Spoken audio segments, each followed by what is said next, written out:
Ouais les potox, c'est Antox et bienvenue dans cette nouvelle vidéo consacrée à la critique de l'épisode 47 des 50 de la saison 2. Comme d'habitude ça va spoiler de partout, donc je vous invite à regarder l'épisode de votre côté dans un premier temps et ensuite à revenir sur cette vidéo pour qu'on puisse en discuter tous ensemble. Nous avons enfin la conclusion du jeu numéro 13 et au final c'est la ligne 2 qui a été sauvée, donc mon bébé d'amour Maïsan, Steph et Julie, donc les éliminés, puis Vivian, Mélanie et Anaïs. Vivian était dégoûté, d'ailleurs il avait dit un truc qui m'avait fait rire, il avait dit putain, en plus face à Mélanie et à Anaïs. Ah, parce que là pour le coup il avait vraiment pas de chance et c'est vraiment triste pour lui. Puis ensuite tu as les nominés qui rentrent dans le salon et Vivian qui parle quand même assez vite. Il dit que voilà, il pense que Anaïs elle est sauvée d'office, alors que tout peut se jouer en fait. Anaïs elle est même pas certaine et en réalité vaut mieux qu'elle le soit pas, parce que tu vas voir comment l'épisode va se dérouler à la fin. J'imagine que tu l'as vu de toute façon. Puis on repart du côté des sauvés et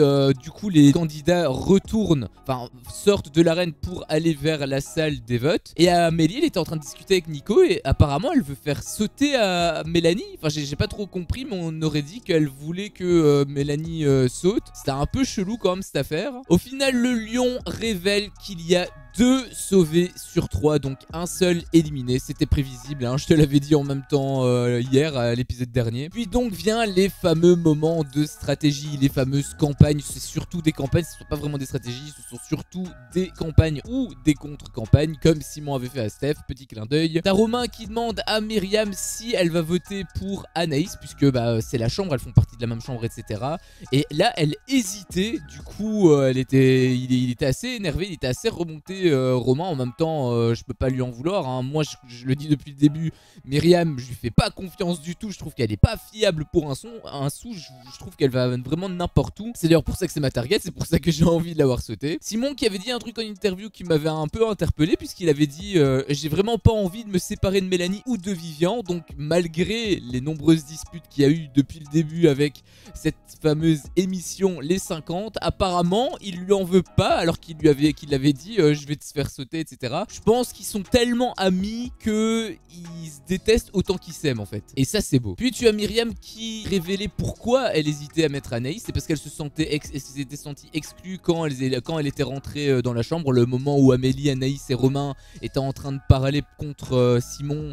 Donc elle avait débarqué, je t'avais dit, avec les gros yeux que Anaïs lui avait fait. En même temps personne ne lui fait confiance et c'est normal, hein, vu où elle va là où le vent l'emporte. T'as Amélie qui ramène sa fraise et qui balance l'info comme quoi Myriam elle était pas fiable, elle avait une alliance cachée. T'as aussi eu, là ça a commencé un petit peu à partir en couille, puisque t'as Simon et Amélie qui étaient en train de se clasher, puisque t'as Amélie qui a révélé que Simon apparemment voulait faire sauter Anaïs et Amélie. Encore une fois je pense que c'était complètement sorti de son contexte. Simon qui défendait d'ailleurs son point de vue, forcément c'est pour ça que c'était vraiment parti assez loin. Là t'as Amélie qui pète complètement un plomb. En même temps c'est un peu normal, puisque forcément elle s'est fait un peu remettre en doute par Simon. Donc son énervement peut également se comprendre, parce que c'était un choix extrêmement difficile pour elle à prendre. D'ailleurs elle m'avait fait rire, parce qu'en interview elle avait dit oh là là mon coco, à lui je vais me le faire.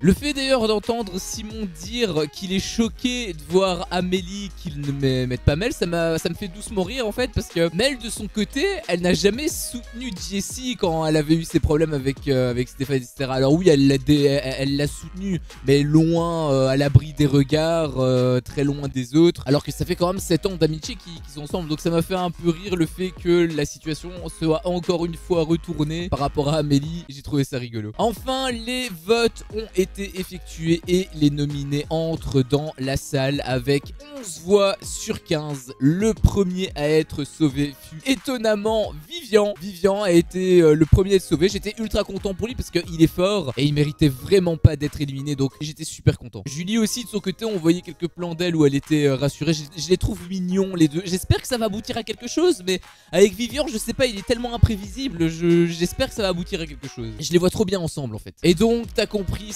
tout va se jouer entre Anaïs et Mélanie, et avec 10 voix contre 9, donc ça s'est joué à une voix près. C'est Mélanie qui est sauvée et donc donc Anaïs qui est éliminée. Au départ j'étais un peu déçu parce que je voulais voir Mélanie partir par rapport à ce qui s'est passé avec Jess et tout. Mais il faut reconnaître que objectivement Mel elle devait gagner le jeu. Si c'était un jeu individuel elle l'aurait gagné depuis un quart d'heure. Vivian pareil, si le jeu était individuel il l'aurait gagné depuis très longtemps. La seule qui a fait perdre autant de temps, mais encore une fois on peut pas lui jeter la pierre, c'est juste que c'était extrêmement difficile. En plus elle avait des pierres précieuses donc c'était le niveau de difficulté le plus élevé. Donc Anaïs objectivement méritait de perdre sa place. Donc j'ai trouvé ce choix au final normal. Donc même si je suis déçu par rapport à Mel, quelque part je trouve que c'est totalement logique. D'ailleurs j'ai trouvé ça très ironique quand on repense au début d'épisode où t'as Vivian qui est en train de stresser, qui disait Anaïs t'es sauvé d'office. Bah au final preuve qu'il avait eu tort. Rien n'est joué à l'avance dans ces émissions. Concernant Mel par contre on pouvait quand même le deviner parce que je te l'ai déjà dit hein, avec les techniques de montage.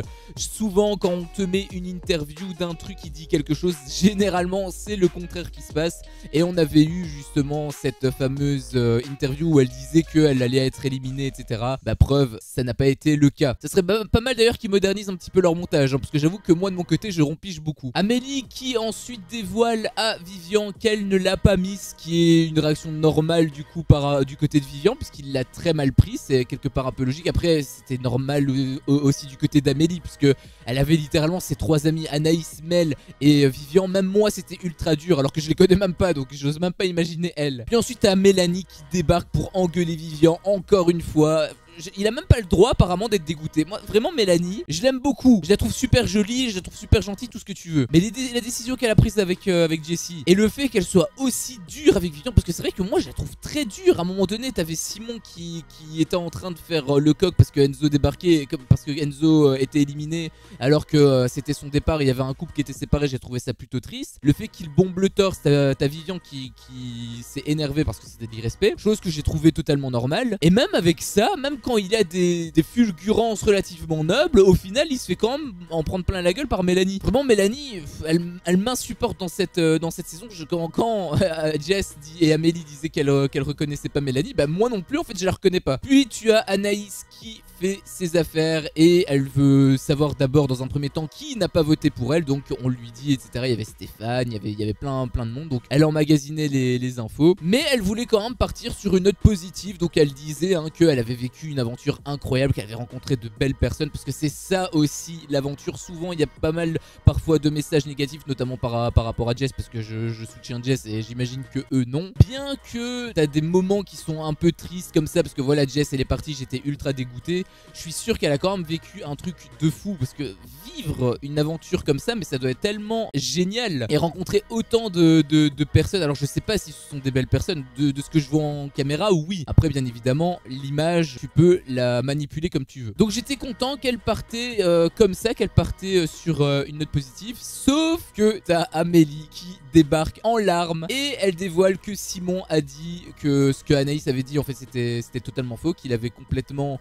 menti sur les propos d'Anaïs, que Anaïs avait entendu que Simon voulait voter contre Amélie. Donc forcément Anaïs elle est complètement remontée, et alors là Simon s'en est pris mais plein la gueule. Pour moi le point de vue d'Anaïs est quelque part normal parce qu'elle a entendu des trucs etc bien évidemment, mais je pense qu'il y a vraiment un problème de contexte et que Simon il avait pas dit ça contre Amélie, c'est juste qu'il avait anticipé le futur, et il y a un moment donné forcément le jeu va être tellement resserré qu'il faudra faire des choix, et quand il y aura des choix qui seront quasiment impossibles, bah là oui il faudra faire des choix qui sont malheureusement durs, un peu comme le choix qu'ils auront eu à faire aujourd'hui. En plus ça plaidait vraiment pas en la faveur de Simon, parce que Simon en plus il s'en mêlait les pinceaux, il savait plus s'il avait dit le nom d'Anaïs ou quoi alors qu'il l'avait dit, mais encore une fois c'était pas contre Anaïs non plus. Puis de son côté Amélie elle s'effondre complètement, elle a envie de partir. T'as Anaïs qui bien évidemment la dissuade parce que si elle part c'est absolument honteux, parce qu'elle aurait laissé un peu sa place inutilement. Bon même si elle était pas nominée, on est bien d'accord, mais abandonnée à ce stade de l'aventure, tu avoueras que c'est pas ouf. Et puis là Anaïs elle s'est devenue Terminator, la meuf elle commençait à prendre son gros fusil à pompe, elle tirait à bout portant à tous ceux qui n'ont pas voté pour elle. T'as eu un petit clash qui s'est produit avec Scott. T'avais Romain d'ailleurs lui de son côté qui disait qu'il était ultra déçu de Gary. En même temps bah c'est ça le problème, c'est qu'on commence à rentrer dans la phase finale du jeu progressivement, ça commence à être vraiment difficile, il commence à avoir très peu de monde, toutes les personnes quasiment, bah tu les aimes en très grande partie. Et donc forcément quand tu dois faire des choix, bah c'est ultra dur, c'est limite des ultimatums à chaque élimination. Puis t'as Anaïs qui part et t'as Simon, en tout cas ça a été pointé du doigt, le fait que Simon ne vienne pas dire au revoir. Après je peux comprendre le point de vue d'Anaïs parce que du coup c'est pas super respectueux pour elle par rapport aux autres éliminés. Mais par rapport à ce que Simon a subi juste avant, et en plus c'était pas non plus spécialement sa grande copine Anaïs, donc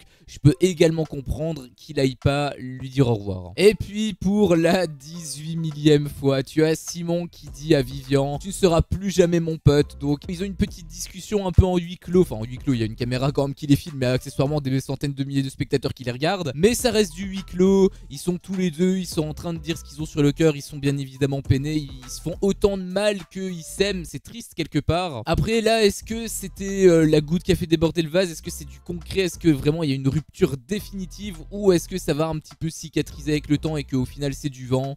J'en sais strictement rien. J'espère que ça va quand même s'arranger pour eux parce que j'aime bien leur dynamique, je les trouve ultra drôles, mais c'est complètement con qu'ils se détruisent mutuellement en fait. Et enfin on arrive à la fin d'épisode qui est le moment de l'épisode le plus tranquille. Tu as Gary qui se sent triste par rapport à Simon, à ce qu'il vivait, etc. Il était un petit peu en train de se confier à Cass. T'as ensuite Simon qui débarque et il en fait des caisses pour que Cass s'occupe de lui. Il était un petit peu en train de la taquiner et tout. Au final Cass, elle lui fait un câlin, ce qui confirme du coup tout ce qu'on pensait un petit peu, hein. Est-ce qu'au final ils vont se mettre ensemble ou quoi? Là il a vraiment un jeu de séduction qui est clairement mis en place, ça se ressent à des kilomètres. Par contre, moi je me souviens au tout début de ce que Cass avait dit, qu'elle voulait pas du tout se mettre avec lui parce que c'est l'ex d'Adixia et Adixia c'est son ami. Bon, bien évidemment ils peuvent pas aller à l'encontre de leurs sentiments. Si Cass aime Simon, on peut pas lui dire retenir ses émotions. Non, évidemment qu'il faut y aller, sauf que la confrontation avec Adixia risque d'être un peu salée. T'as Maïsan qui me faisait hurler de rire parce qu'elle l'avait dit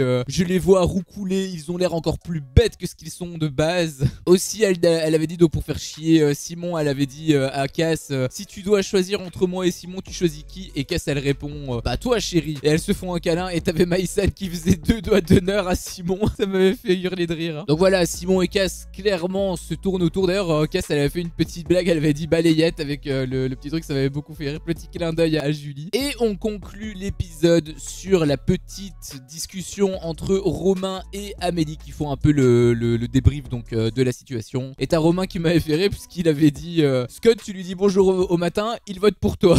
Alors en réalité non, c'est parce qu'ils savent pas qu'il est dans l'alliance de Stéphane etc. En même temps ça s'est vraiment confirmé dans les oubliettes et eux ils étaient pas dans les oubliettes, donc ils peuvent pas réellement savoir non plus, ils l'apprennent seulement maintenant. Mais c'est pour ça qu'il fallait ouvrir grand ses yeux pendant le jeu, peut-être pas faire des stratégies parce qu'ils peuvent aussi jouer à l'affect, mais au moins être fixés sur ce qui se passe, comme ça ils peuvent calculer. Et l'épisode se conclut sur Amélie en interview qui déclare entre guillemets la guerre, puisqu'elle dit maintenant j'ai une mission, c'est de venger Anaïs. En revanche, si elle venge Anaïs comme elle a éliminé Mélanie, je pense qu'on n'est vraiment pas sorti de l'auberge, parce qu'elle avait dit qu'elle voulait éliminer Mélanie, elle avait même juré sur la tête de son fils. Bon, j'imagine que c'était des paroles en l'air, même si elle a juré. Voilà, on touche du bois bien évidemment que son petit bout de chou n'a rien. Et du coup voilà, l'eau a coulé sous les ponts, elle a un petit peu pardonné, mais du coup est-ce qu'elle va faire pareil par rapport à la vengeance de Anaïs? Ça on verra. Voici donc mon avis sur cet épisode, un épisode qui était riche en émotions au début et qui ensuite s'est un petit peu tout doucement, progressivement ralenti. En même temps on était sur la fin d'épisode, donc il se passait plus rien, il fallait une conclusion, donc la conclusion elle vient adoucir le tout. Encore une fois c'est pas plus mal. Je suis assez content de ce qui se passe dans cette émission en fait, hein, parce que j'avais peur qu'après le départ de Jess, qu'il se passe plus rien exactement comme avec la saison 1, qu'il n'y ait plus qu'un seul clan et que du coup il y a juste les pions qui sautent un par un et t'as un peu le noyau dur qui reste. Au final ça va, il y a au contraire c'est même le début de l'aventure quelque part, puisque tu as